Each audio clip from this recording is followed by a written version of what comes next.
Avec les nouvelles technologies, l'organisation du travail évolue et soulève bien des questions. C'est pourquoi Parole d'expert s'intéresse aujourd'hui au télétravail.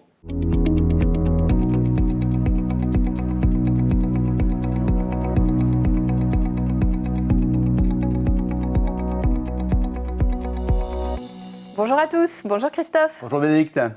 Alors, le télétravail, autrement dit la possibilité pour le salarié d'effectuer des missions en dehors des locaux de l'entreprise, est rendue possible par l'évolution des technologies d'information et de communication telles que les ordinateurs, smartphones et tablettes. Oui, une organisation qui présente de vrais avantages, mais qui pose à l'employeur quelques questions pratiques auxquelles nous allons répondre.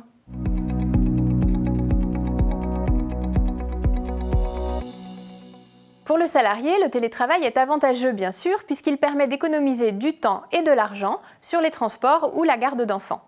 Non seulement il améliore le bilan carbone, ce qui est appréciable, mais il apporte aussi un meilleur équilibre entre vie professionnelle et personnelle.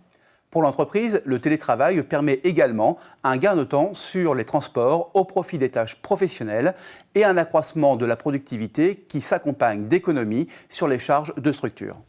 Et puis avec l'amélioration de leur qualité de vie, la motivation des salariés et leur implication sont plus grandes. Cela peut jouer sur l'absentéisme et rendre l'entreprise plus attractive pour de nouveaux candidats. Alors, comment mettre en place le télétravail ? Il faut un accord collectif, une charte élaborée par l'employeur ou un accord formalisé entre employeur et salarié. Vous pouvez le faire à tout moment, à l'embauche ou par la suite. Vous pouvez également préciser les postes éligibles si vous ne souhaitez pas étendre cette pratique à tous vos salariés et limiter le nombre de jours de télétravail dans la semaine. Alors, le télétravail, combien ça coûte ?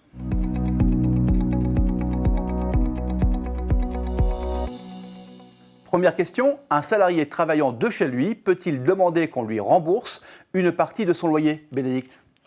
Alors, il n'existe pour l'instant aucune précision légale à ce sujet. Cependant, vous pouvez envisager une indemnisation sur la quote-part des frais réellement supportés, en prenant le montant du loyer, des taxes, des charges et de l'assurance habitation, au prorata de la superficie affectée à l'usage professionnel. Concrètement, pour un appartement de 70 mètres carrés, dont 10 mètres carrés sont affectés à l'usage professionnel au loyer mensuel de 800 € et avec une prime d'assurance mensuelle de 40 €, les frais professionnels sont de 120 € par mois. Ajoutons qu'un remboursement des frais peut être envisagé si cette organisation du travail est imposée. A l'inverse, si le télétravail est demandé par le salarié, cette indemnité ne sera pas forcément due. En revanche, en tant qu'employeur, vous êtes obligé de prendre en charge tous les frais induits par l'activité professionnelle. Accès à Internet, coût du matériel, des logiciels, des communications et des consommables. Vous devez aussi mettre à disposition du salarié les outils nécessaires, comme une ligne téléphonique professionnelle.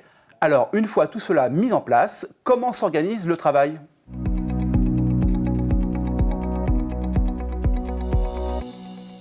Et d'abord, comment s'assurer à distance que le salarié travaille effectivement ? Eh bien, la confiance réciproque est l'un des enjeux du télétravail. Mais quelle que soit l'autonomie de votre salarié, un contrôle régulier fait partie des prérogatives de l'employeur. En clair, vous pouvez imposer des plages horaires à votre salarié et l'appeler pour vérifier. Toutefois, le contrôle d'activité doit s'opérer dans le cadre de certaines libertés individuelles, comme le respect de la vie privée. En résumé, le télétravail comporte des avantages certains pour les deux parties. Il implique quelques frais et un sens de l'organisation, mais surtout une relation de confiance réciproque. Un dernier conseil, Christophe ? Oui, Bénédicte. Pensez à organiser une fois par an un entretien avec votre salarié. Ce sera l'occasion d'évoquer ses conditions et sa charge de travail, mais aussi, s'il télétravaille à temps plein, d'évaluer son risque d'isolement. Merci Christophe. Rendez-vous le mois prochain dans Parole d'expert pour de nouveaux conseils. À bientôt.